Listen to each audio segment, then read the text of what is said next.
Welcome. Today, we're going to learn how to snooze a profile on the Facebook app when you're using it on your PC.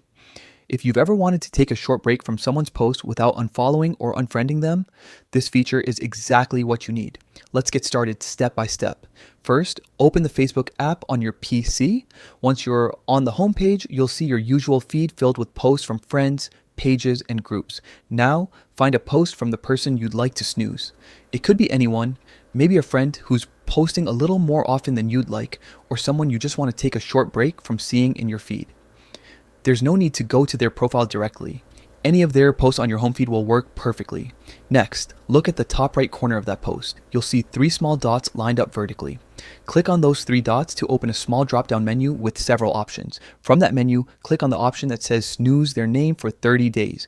Facebook will instantly confirm your choice, and from that moment, you won't see their posts in your feed for the next 30 days. Don't worry, Facebook doesn't notify them about it, so it's a quiet, temporary solution. After the 30 days are up, their posts will start appearing again automatically. But if you ever want to undo it sooner, you can go back to their profile, click on the follow settings, and turn the snooze off manually. And that's it. You've just learned how to snooze a profile on the Facebook app on your PC using the latest update. It's quick, simple, and keeps your feed feeling fresh and balanced. If you found this helpful, consider checking out more videos like this one to stay updated with simple tips that make your online experience easier every day.